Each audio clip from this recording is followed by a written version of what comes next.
It's Tuesday. You know what time it is. Front Runner Podcast Collective is on the air. I am your host, Vince.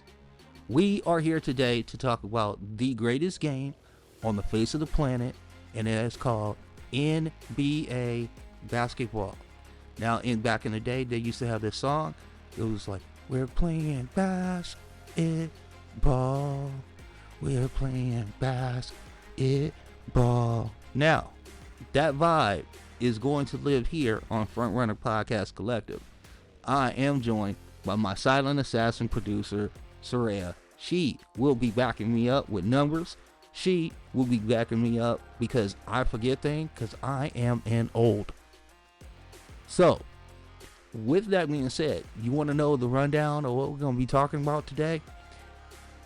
We're going to be talking about the Mavericks a lot, early and often. We're also going to be talking about the Phoenix Suns and what they're going to be doing. We're also going to hit what has happened in Philadelphia, why it has happened, and who we should look at some of the probable situations of who we should point the finger at. So, with all that being said, we have a lot to get to, and let's get to it. So, the Dallas Mavericks, right now, let's run it back one more time. Luka Doncic is gone. Now, for my Dallas fans out there, I am not trying to kick you in the teeth, because I want to make a point towards the end of this, but I got a lot of stuff to get through because you guys have gone through a lot. But I have some words for you as we go along. So Luka Doncic is gone, traded to the Los Angeles Lakers for Anthony Davis and also Max Christie and a future first round pick, which was the 2029 pick. Anthony Davis, first game, goes out, dominates, looks like an absolute stud, certified G. You know what I'm talking about. He scores like 26 points. He has like 14 rebounds, 5 assists, 4 blocks, 3 steals. He looks like an absolute killer out there. Dallas fans are starting to feel a little bit better. And then early in the third quarter, he like yanks at his junk. And it turns out that he has a really severe abductor strain, which he came back too early from the previous abductor strain that he had in Los Angeles. Now, Patrick Dumont, the new owner, taking the steering wheel away from Mark Cuban, he and Nico Harrison go into this conversation that only they have. Now, 1,500 miles away in the city of Los Angeles, where the Oscars went off a couple nights ago, you know, a lot of big time people here just mulling around the city, all kinds of stuff, a lot of blocked vehicles, you know, a lot of people in ties, and then other people getting out of cars and stuff like that. But I digress. There is a similar conversation going on between Jeannie Buss and Rob Pelinka. Now, you will go hush-hush discussions going on between the owner and president or vice president of player personnel, whatever the title you want to give. Let's just call it exec. People in charge of the basketball team, right? So Nico Harrison and Patrick Dumont say, hey, now this is all out in public too, so you can go look it up. This dude don't like to practice hard, and I'm talking about Luka Doncic. This is things they're saying. This dude doesn't like to stay in shape. This dude is now been hurt since Christmas. When is he coming back? I don't know. We really want to give this dude like $70 million. That seems like an iffy proposition at best. Now, it's almost like you got one of those those memory zapping machines from the Men in Black, right? So I'm holding up my pen. Now I know this is an audio podcast. Some of this will be on YouTube, so hopefully this part ends up on YouTube. But in the Men in Black, they have the little pen, and they flash the light, and then your memory gets zapped.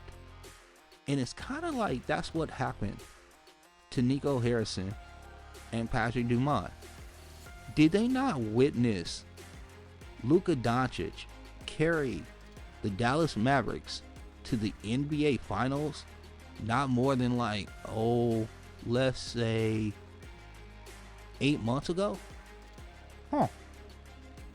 Interesting, because here's the thing. There's a lot of revisionist history, because we're going to get to the other thing that we came to talk about, which is the most heart-wrenching thing of this whole deal. But Kyrie Irving was not good in the last 2 rounds before the NBA Finals. He really wasn't that good in the NBA Finals. Luka Doncic carried a big burden for that team, and he hit a lot of clutch shots and drove a lot of the offense. So, with all that being said, Luka gets traded. They try to regroup, have a new norm. They're trying to wait for AD to get back. Kyrie Irving is carrying this team. And here's the thing. Kyrie Irving was the only offensive facilitator they had on this team. You can talk about Dante Exum all you want, who has been often injured. You can talk about other dudes. You can talk about Spencer Dinwiddie. But the driver of offense was always Kyrie Irving after Luka Doncic left. And now he has a torn ACL. He is out for the season. Here's the bad part. It is the start of March. That means that pretty much all of 2025 is gone for Kyrie Irving. So we will not see him in October unless he's sitting on the bench. We probably won't see him in November. You might still start getting rumblings in December, but most likely we will see him in January of 2026. Keep in mind, Kyrie,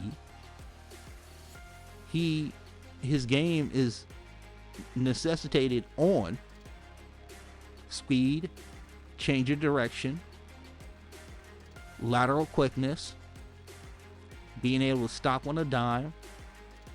Those are all things that are a complete obstacle to a ACL tear. That's going to take time. He's going to go through a mental hurdle.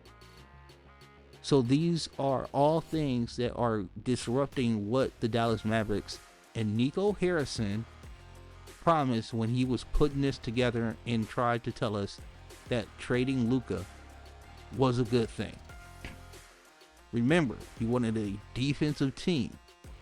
He wanted the right type of players that would buy into a system. And he believed that the window was 2 or 3 years. Well, hell, son, one of those years is gone. Now the second one is in real peril. Dallas fans, I'm getting to you.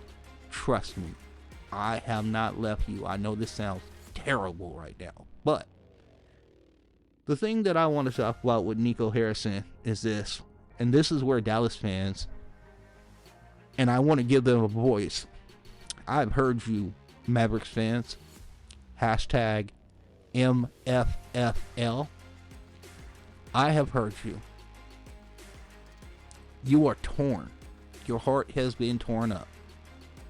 The guy that you identify with the Dallas Mavericks is gone. He is now wearing a Laker uniform.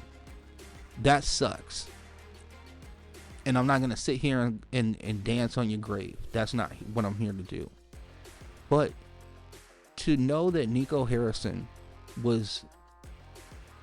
had a front row seat to what he witnessed in the spring and also into the early summer of 2024, and to see that, and as somebody who supposedly is a very successful businessman coming from Nike, decide that I am going to punt on this talent. I am going to feed the city of Dallas that we are looking for a certain type of player, and Luka was not that certain type of player. And that we will be better off in the short term and probably in the long term because Luka will break down.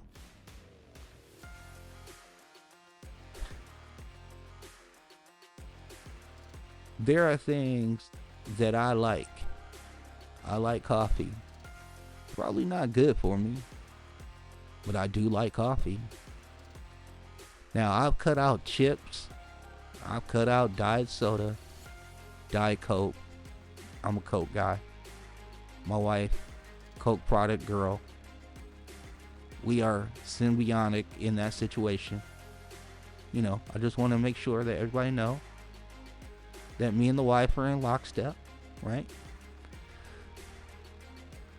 But my wife knows, like, okay, he's giving up chips, he's giving up Diet Coke. We can't ask him to give up everything, right? Can't ask him to give up every last thing. And coffee keeps him as a human being. So, why do I say all this? I say this because clearly Nico Harrison doesn't understand talent. You can not like the approach. You can make suggestions on habits and diet and ways to work out. You can continue these processes, but the one thing that you don't do is you don't trade a 25, now 26-year-old Luka Doncic, who I've said clearly is one of the top 5 players in the league, really top 3. Can't do it. It's a crime. And you got Anthony Davis, who's 32, who probably still wishes he was in LA. You got Max Christie, who will be awesome for you. He will be a difference maker as a perimeter defender. I believe there's more to the game than just a spot-up shooter. I think there is some wiggle to him, but he is not a driver of offense. Not like Luka. And that 2029 first round pick that you got from the Lakers, well, good luck with that. Because we're going to give the entire city to Luka. He's 26, so we expect him to play for a long, long time. This wasn't a rebuild. It wasn't a long-term plan.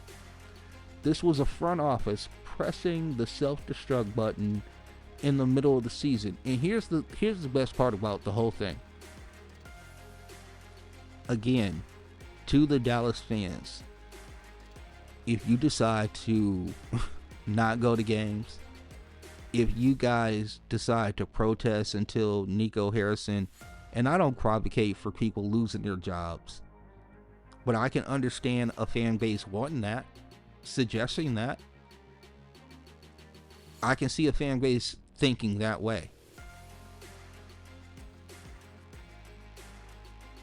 I am devastated that now Kyrie is out. AD, who knows if he'll come back now. Because he can say, well, should I just go ahead and rest it up and come back next season? Here's the only saving grace for the Dallas Mavericks.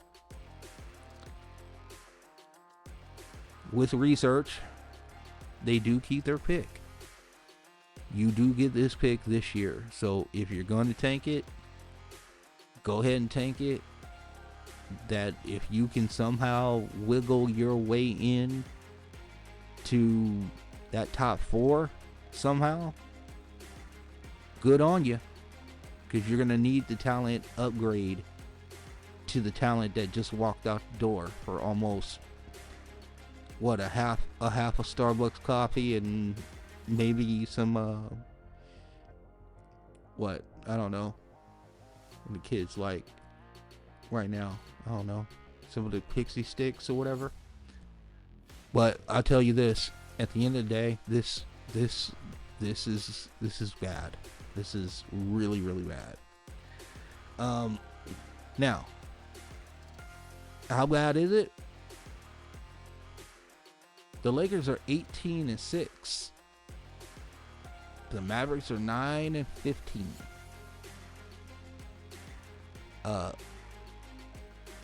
Luka Doncic is the most guaranteed superstar in the NBA outside of Nikola Jokic, was sent to the Lakers.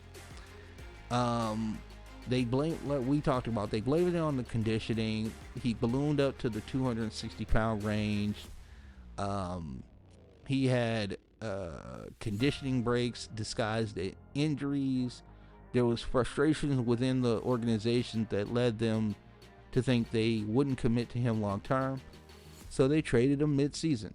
Now, here's the thing. Under the watchful eye of Jason Kidd and also Nico Harrison, Luka Doncic has dropped 73 points in the game.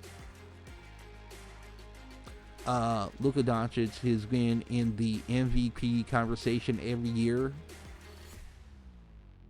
and he was their best chance at another title in the interim.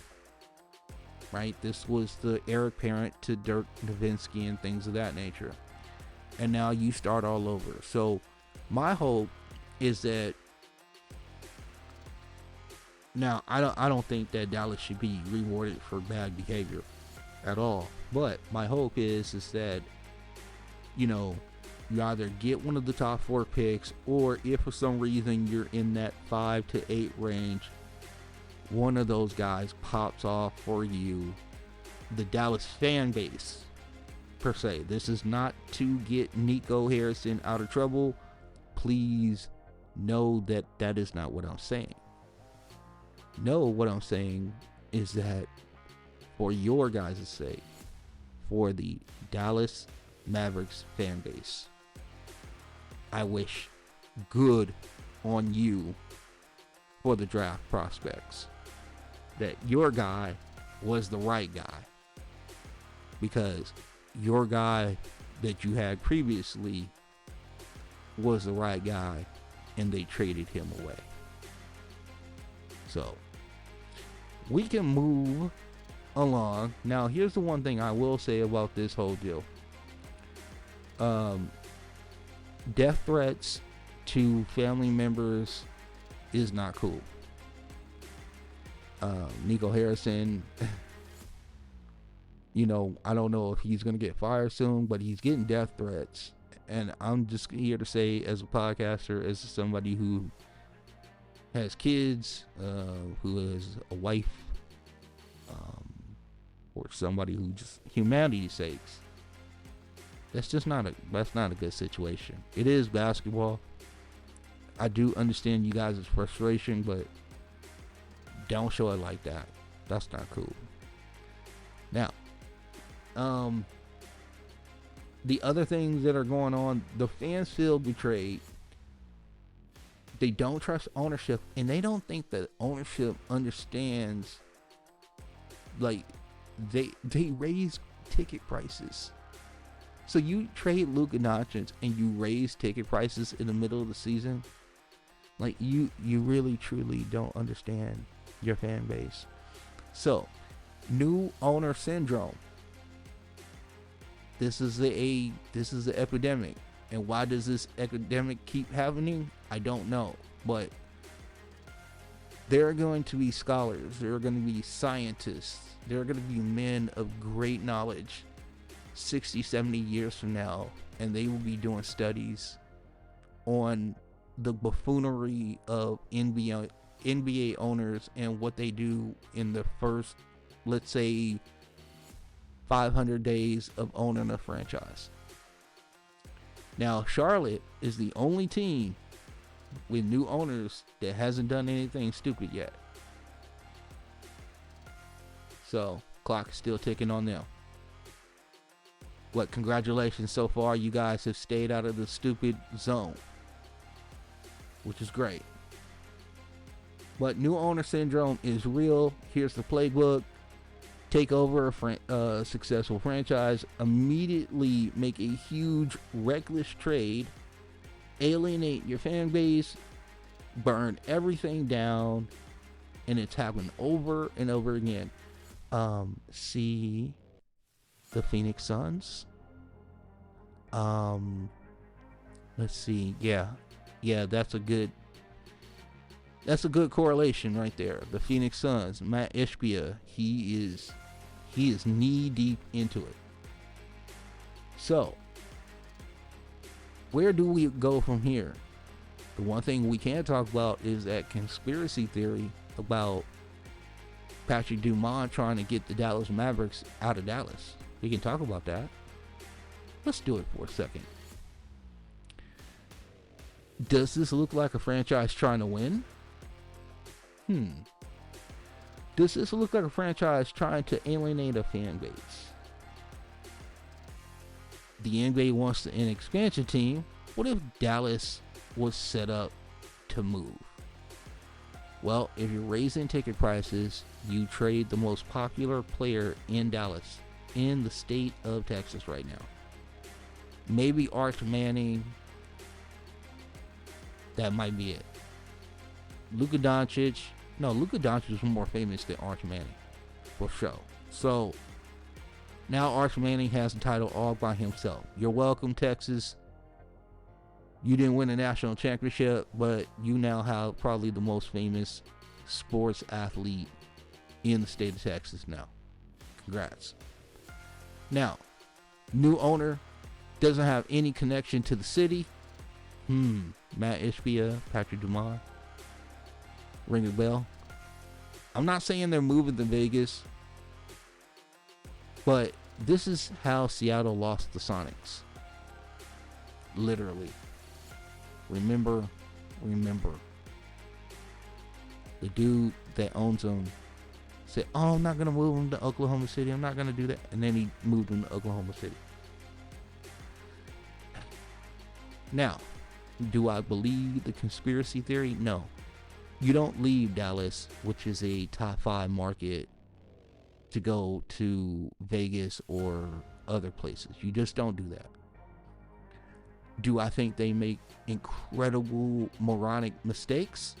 Yes, I do. I do believe in that.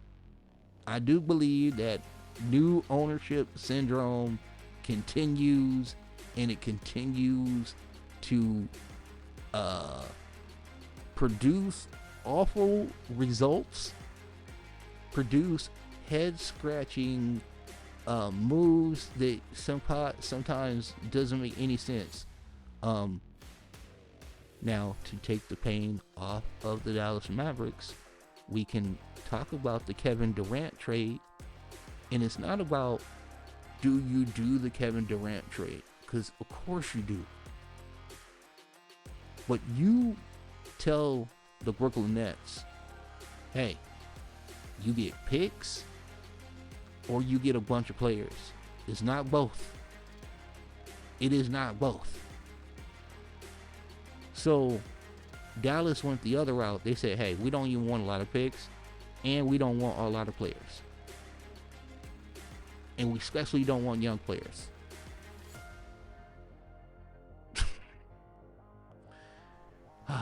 Alright. We got to talk about another ownership group that seems to be having some issues here.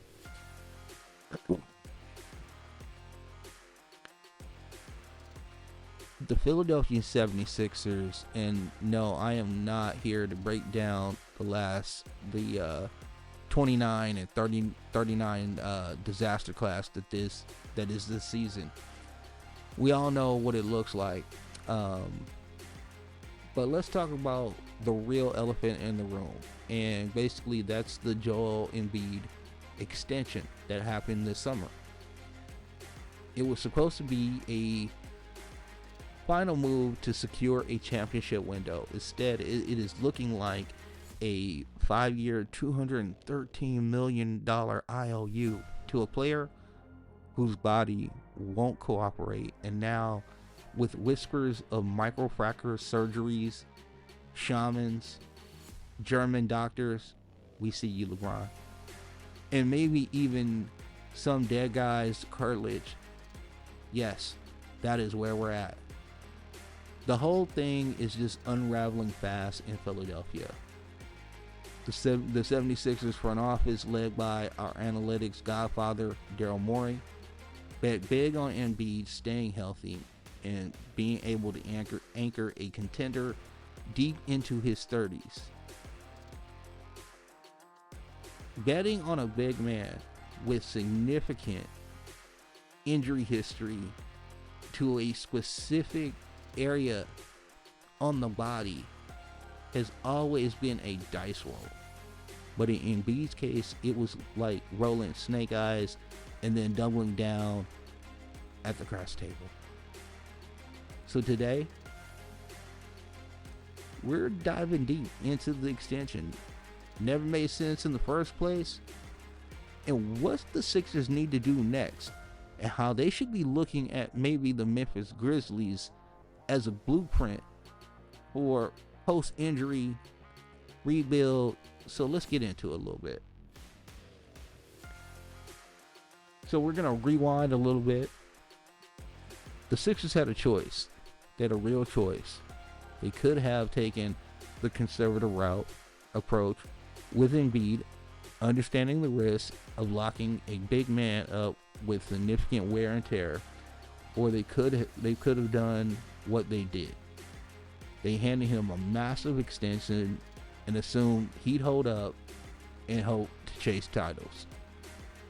I have no idea what in his track record that Daryl Morey, and I will say Josh Harris, who is the owner of the 76ers, also the owner of the Washington Commanders, who had a great season this year.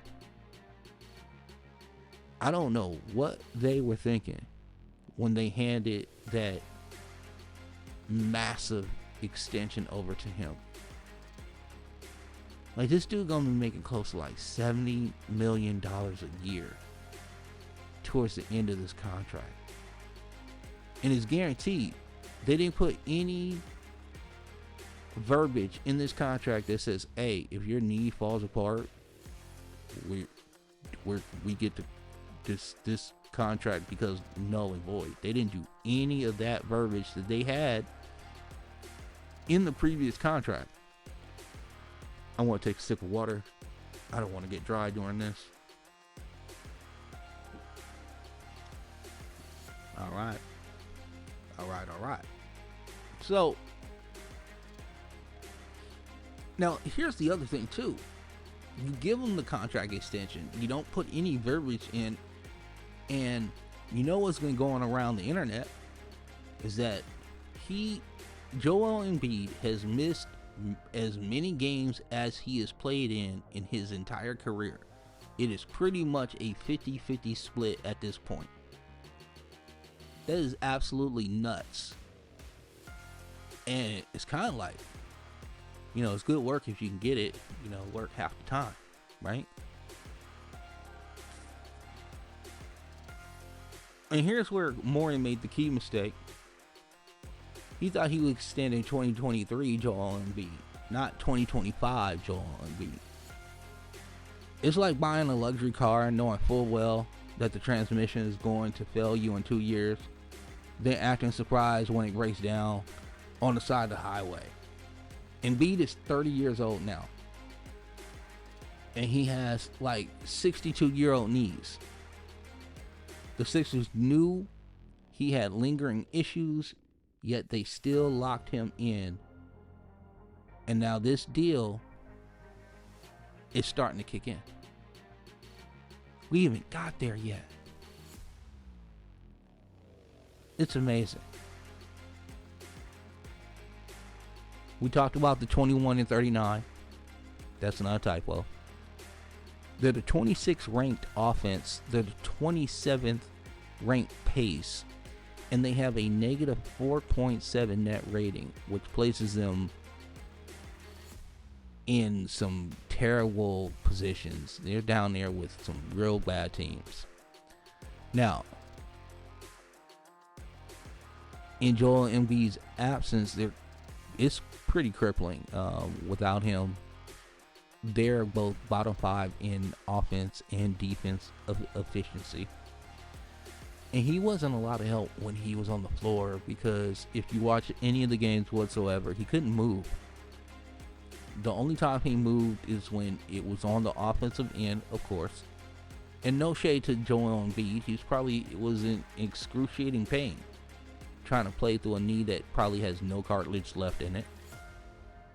Purely speculation on my part, but if you had knee surgery after knee surgery after knee surgery, then there becomes no cartilage left. It's a pretty scary situation. Now,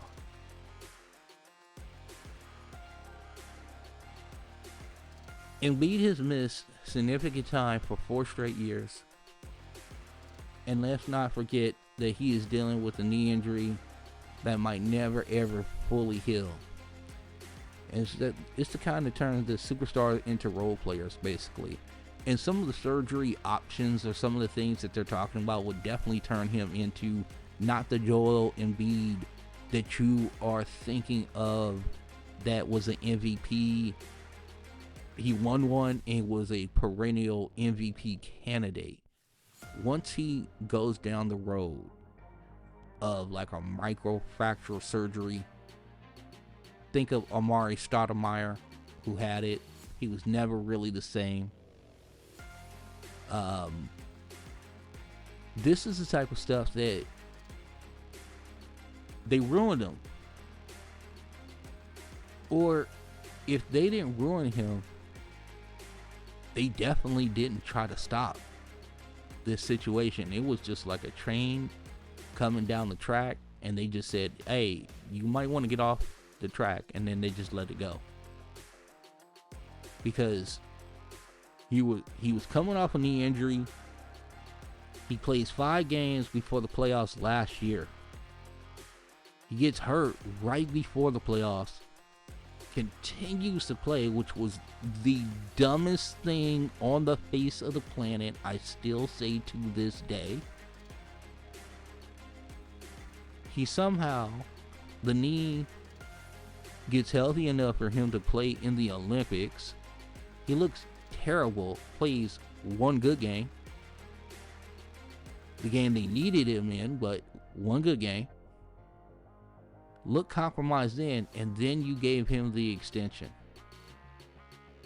So, what's the plan now? What do you do now? You don't have Joel Embiid.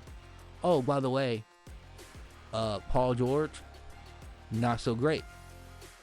Even shut down his podcast because the scrutiny was too bad. So what is the move now? What do the Sixers do? Well, you can look at the Grizzlies. When John Morant went down, they embraced the tank. And that's what the Sixers should do now. I think you put an end to this charade. Embiid is already out. I think you can find ways for Tyrese Maxey to get periodically shut down. Paul George has been injured all year, and maybe he should go back to podcasting. But you need to tank. Here's the thing: Philly needs to stay in the top 6 of the lottery so they don't lose their lottery pick to OKC.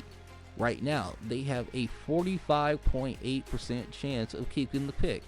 If they can fall below Toronto, that jumps up to 64%. Let me tell you something. Philadelphia 76ers fans, they need to lose at all costs.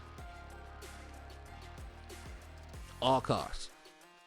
You shut them down, you lose at all costs. You do everything in your power to keep this pick. You're going to need it.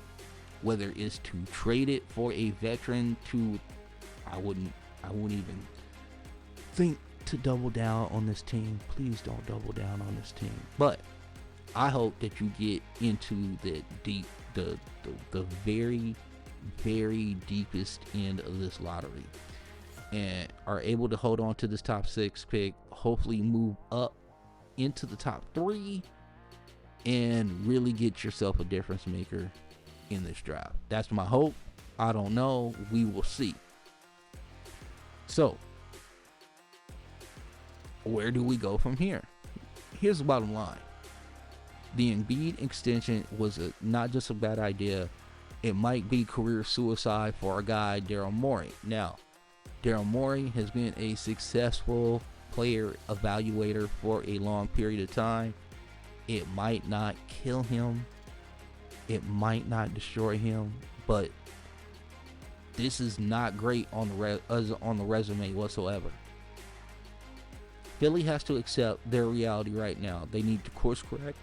They need to see if this bad season that they're having, it draws some sort of return on investment. You can't have this terrible a season and lose this pick. So I hope the wake-up call has come. I hope people stop playing. I hope we can get into this lottery and see what the hell is going to go on. Because at this point, you don't know if you're really ever going to have what you consider your last memory of Joel Embiid ever again. And I'm not trying to be hyperbolic. I'm not trying to be over dramatic. It is just science. He is a big dude. He's 7'2". He's 280 pounds. He's had lower limb injuries his entire career. Feet injuries, knee injuries, all sorts of things. And now we're at the point where there might not be anything left in the knee to really fix. And that's a reality that we all need to wrap our head around. And since I'm just the purveyor of good news today, let's jump to Phoenix. The Phoenix Suns. Yep. The team that gives us more drama than a reality show. But now, you probably read Doug Holler's piece in The Athletic. It's a good read. I would recommend also our guy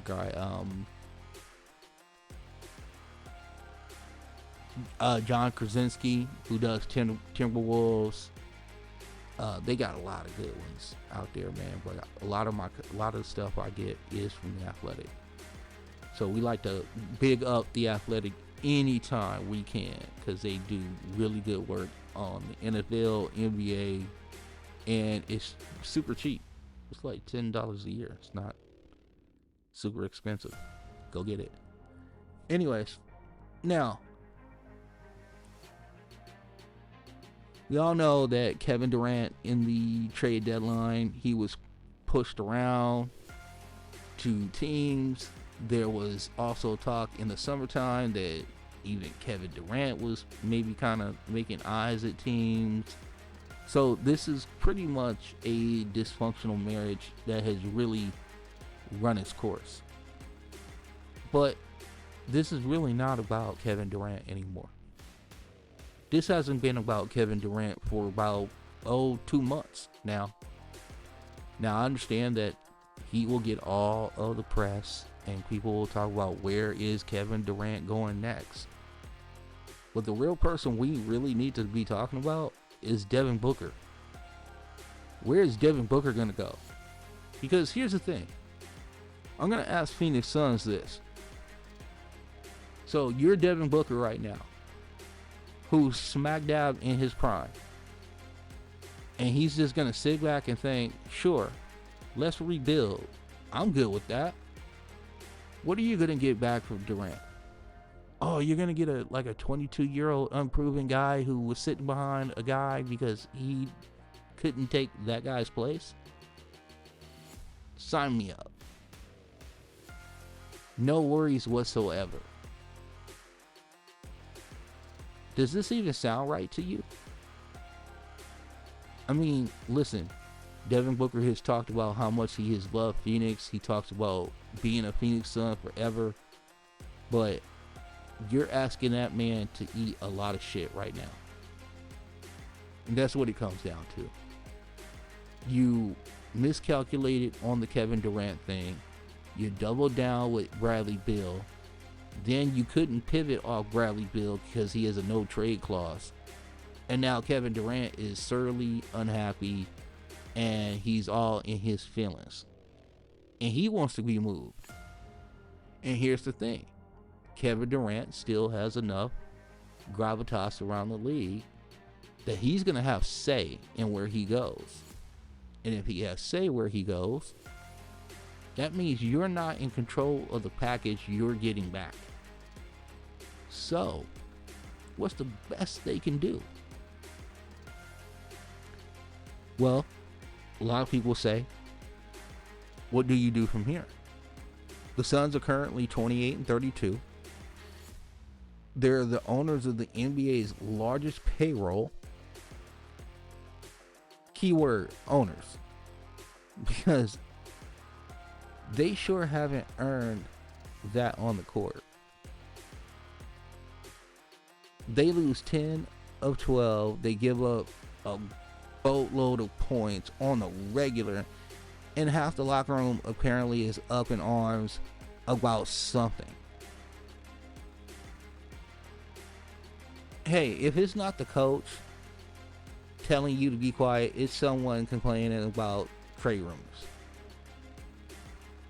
Remember, Bud wanted Booker to put a damper on his enthusiastic version of what was going on with the team and getting on people. So now Devin Booker, man, he's not just one of a random piece. This is the face of the franchise. And if you're thinking about a teardown, a rebuild, or a soft retool, that automatically drags him into the fray. Kevin Durant even said it out loud. This team can't avoid the noise.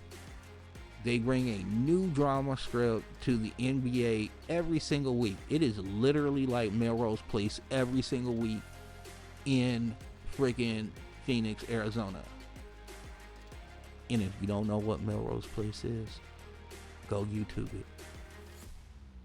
It was drama. Okay. Or whatever was Real Housewives of the Potomac. Right? Real Housewives of the Potomac. For shizzle. So, with all that being said, Booker is in the middle of this. And why? He didn't do anything wrong. Here's the thing that we all also have to think about.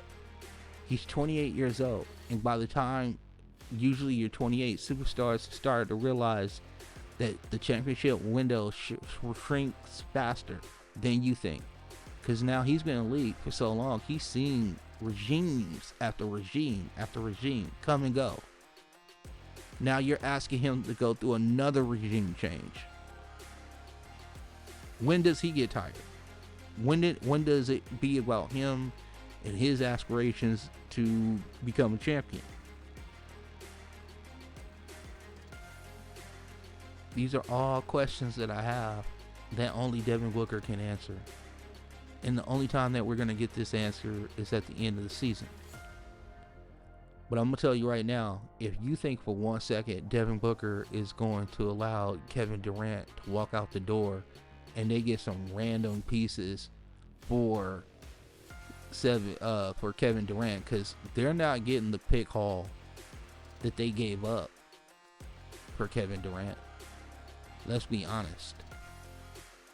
And now, here's one important part of Holler's article that I want to give to you, is that Mike Budenholzer is telling Book to quiet down, essentially saying he says, hey, we need to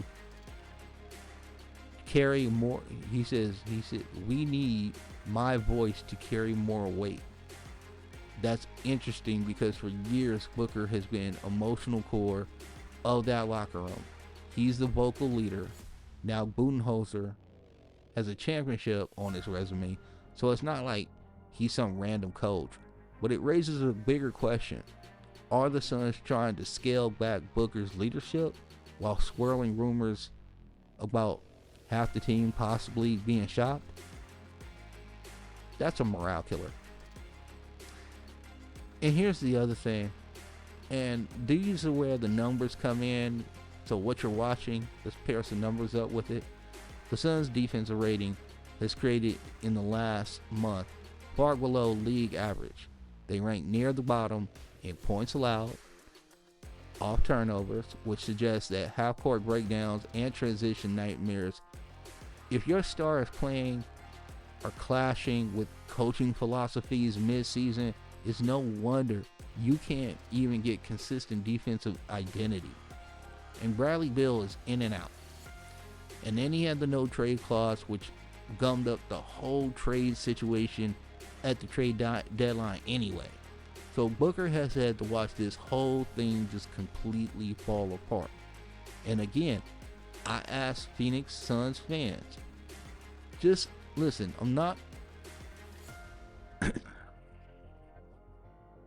I'm going to say this because go back and check the tape. I wasn't this happy-go-lucky about the Lakers until just now. I've been critical of the Lakers. I've been critical of other processes. I've been critical of some of the moves they've made. I've been critical of some of the non-moves they've made. I have been critical of how they've used their mid-level exceptions and all those type of things. So when I ask these questions, I'm not asking it as some smug Laker fan. I'm asking it as an analyst. And I'll ask you the question again. How long is Devin Booker supposed to sit here and wait for this team to get his shit together? And for Matt Ishbia to stop meddling in stuff that he has no business meddling in. You do home mortgages, my guy. You don't build basketball teams. That is not you. That is James Jones. And he was doing a really good job until you got in the middle of it. He was even putting it together teams with Robert Sarver as the owner. We all know about Robert Sarver. So, if you're 28 years old, in your prime, making a ton of money, and your team is telling you behind closed doors, we might have to blow it up, aren't you just a little ticked off? Even if you are brand loyal, there comes a point where loyalty turns into frustration. Booker's not trying to be publicly blow a gasket, but behind the scenes, you got to imagine that he's raising eyebrows at the lack of direction. And I don't blame him. You can't. You just can't. So what do we do with all of this? Doug Holler's article laid out bear the tension in Phoenix. There's a leadership clash. There's a chronic defensive meltdown. Those swirling rumors about trades. Enough drama to fill a mini series. And yet the real question is, where does Devin Booker go from here? If you ask me, you trade him. You trade him to Houston, you get your picks back. That's what you do. You trade him to Houston, you get pieces from Houston that your scouts were high on in their draft class. So if you can get your hands on Cam Whitmore or whatever they believe that is not part of their core, but you try to get 1 to 2 pieces that means something, and you get your draft picks back, and you go ahead and blow this thing up. That is what the Phoenix Suns reality is going to be. Whether they like it or not, I think this is where we're headed. And I think we need to get out in front of it and start to be proactive and start thinking about how can we fix this and how can we get control over our draft picks so we can go ahead and start building this thing the right way. That's one man's opinion. Now you guys can hit me up on X at FrontRunnerPC, or you can hit up Soraya at Rhea_Funch FRPC. Now we need to get to one other thing. We're gonna give some love to the Cleveland Cavaliers, and we're also gonna talk about the Boston Celtics for a second. I know you guys saw the game. Let's talk about it a little bit. Okay. So the Boston Celtics are up 25-3 in the first quarter. Everything is going right. Everything is going right. Now, here's the best part that I want to say. They're doing this without Kristaps Porzingis, and they're also doing this without Jrue Holiday, who is their best perimeter defender, I would say, personally. Now, 25-3, first 5 minutes. The Garden sounds like a Marvel movie premiere. The fans are waving their arms. They're summoning the spirits of Larry Bird, Bill Russell. It's over, or at least it should have been. But here's when things got really interesting, because not only do the Cavs not fold, they actually punch back twice. First, they cut the lead to 2 in the second quarter. Boston wakes up and pushes the lead back to 17 in the third. But Cleveland is dog determined. They don't fold again. Instead, Donovan Mitchell does what stars do. He puts the Cleveland Cavaliers on his back. He scores 41 points, 26 after half, hitting every big shot, attacking the rim, and also hitting, just living at the free throw line. This dude was in his bag. Crazy. And then there's Mobley.